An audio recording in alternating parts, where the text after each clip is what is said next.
So I, again, didn't think I was going to get a response, but totally did. And I decided I needed to email John again just to get some clarification on some stuff specifically about what he said. So here's the way that email went. Hi, John. Thank you for your fast response. I had a couple of follow-up questions if it'd be okay. It's my understanding, per your response, that there is no grading system to which Rotten Tomatoes currently has instated for its critics to use in order for Rotten Tomatoes to determine with 100% accuracy that the critic has given a favorable or non-favorable review. Is this correct?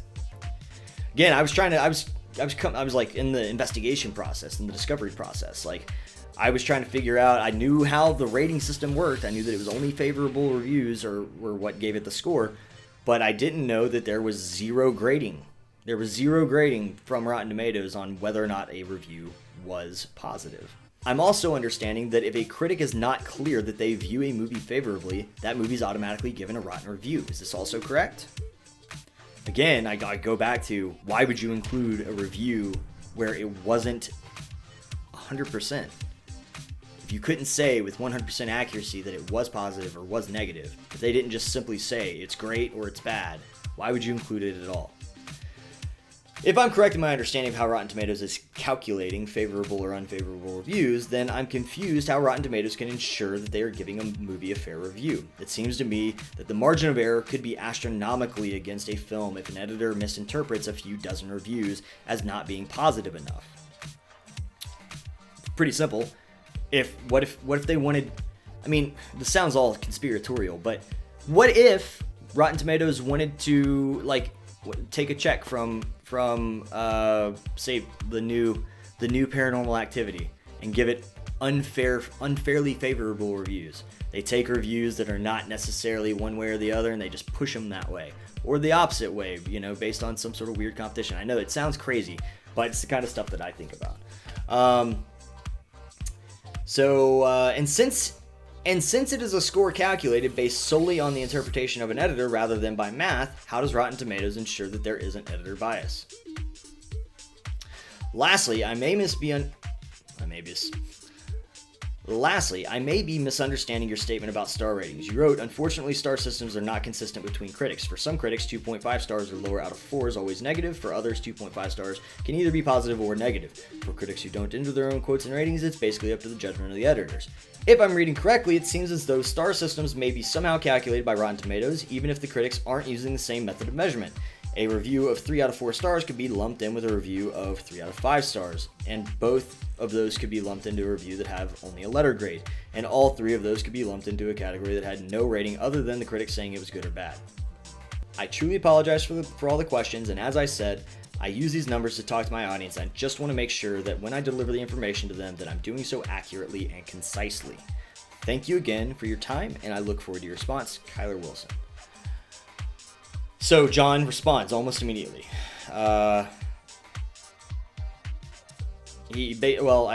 think I left it off here, but he said, I'm going to put you in contact with one of our editors, essentially, right? So I'm like, hey, thanks, John. Thank you so much for your help. I'll await an email from, we'll call him Jake. Real inventive with names.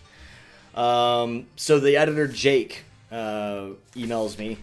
Before I get into that, though, I just want to clarify something. What I was trying to discover I was trying to verify that they had no actual rating method, that they had no way of really scoring whether a critic thought it was favorable or not. So I was trying to see, because the way he made it sound was that they were looking at these star ratings and putting some sort of weight into them.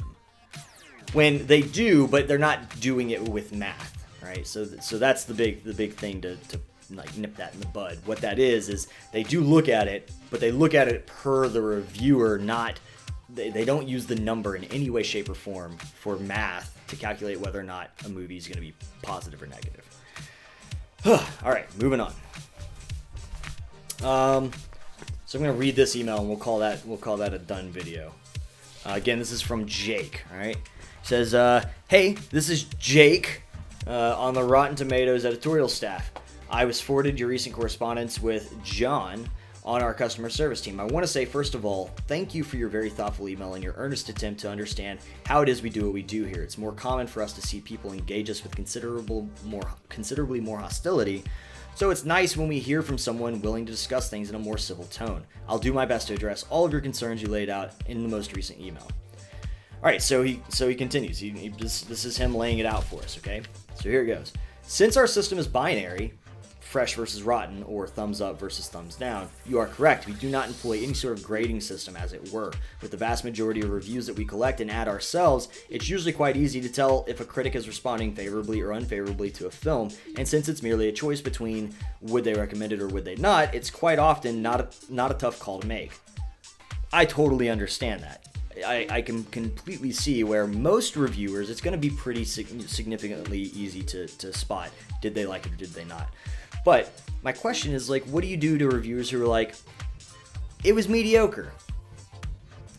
Or, I had a fun time with it, but it was a terrible movie. Or, most boring movie I ever watched, but I couldn't stop watching. I mean, what do you do with reviews like that? And again, they're interpreting this stuff, okay? They're taking that review and they're interpreting whether or not it's positive or negative. So that's my big question. So he continues. He says, you wrote, and he's quoting me, I'm also understanding that if a critic is not clear that they view a movie favorably, that movie is automatically given a rotten review.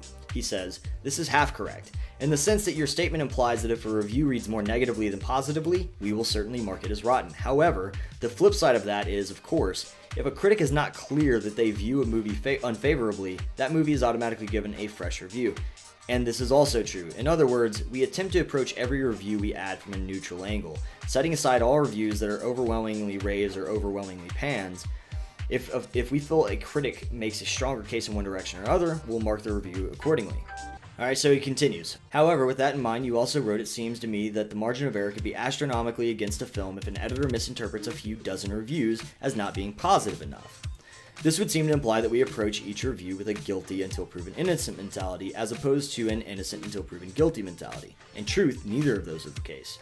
We take great pride in our integrity and objectivity, and it means more to us that we get each review correct than it does to raise the tomato meter for a film we personally like, or lower the tomato meter for a film we don't. Not to mention, if we attempted to skew reviews that way, we would easily be found out by a curious user who chose to read the full review. Sure, but what's stopping you from excluding or including reviews since you're going out and finding the reviews in the first place? This then leads us to the real question at hand. How exactly do we attempt to remain as unbiased as possible when assessing the fresh versus rotten designations for mixed review? Here's our process. When one of our reviews editors comes across a review that reads mixed and it's not clear to that editor which way the critic is leaning, he will send that review to 3 other primary editors. Which is good to know. I mean, that seems like they're trying to safeguard themselves. The rest of us will read the review independently and offer our thoughts on whether we believe the review reads more fresh or more rotten. More often than not, we're able to come to a consensus that way. But when this process doesn't yield any clear consensus, we will then go a step further and contact the critic himself and ask them for a final word. Again, very, very good. Certainly, this is not a foolproof process. We do make mistakes from time to time, and we're not afraid to admit that. And when we do, we make sure to make corrections immediately. As I said, we take pride in our editorial integrity and the integrity of the tomato meter, so we never want to misrepresent the critics whose reviews we feature on the site. To your point about star ratings, we understand that different outlets employ different rating systems. Some rate their films on a scale of 5 stars, others out of 4. Some do letter grades, and others rate on a scale from 0 to 10. We try to accommodate these various systems, and we take each of them on an individual case-by-case basis because each outlet maintains a different standard for their ratings. For example, the late Roger Ebert specifically instructed us years ago to mark all of his reviews that were rated 2.5 out of 4 or below as rotten, and that only his 3 out of 4 and 4 out of 4 reviews were to be marked fresh. So, his 2013 review of the animated film From Up on Poppy Hill, which gave a 2.5 out of 4, is marked rotten. However, we can't apply that same logic and convention to every 2.5 out of 4 review, because not everyone feels the same as Roger Ebert does. So you may find some 2.5 out of 4 reviews from Up on Poppy Hill that are marked fresh. This again is part of my biggest fucking problem. Like, you're not making a website, and I say this later, you're not making a website for critics. You're making a website for people, and you're confusing people. You're showing people these different reviews that mean completely different things. Now, he has a rebuttal to that, and we'll get into that again later in episode 3 or 4. So he continues, in that scenario, what it ultimately comes down to is what does each individual rating indicate? A 2.5 out of 4 from Roger Ebert equals 1 rotten mark from Up on Poppy Hill, whereas 2.5 out of 4 from Orlando Sentinel critic Roger Moore, who I disagree with religiously, who actually adds his own reviews to Rotten Tomatoes, we don't collect them ourselves, equals 1 fresh mark for the film. In other words, I'm a little unclear what you mean when you say these reviews with disparate rating systems are being lumped in together.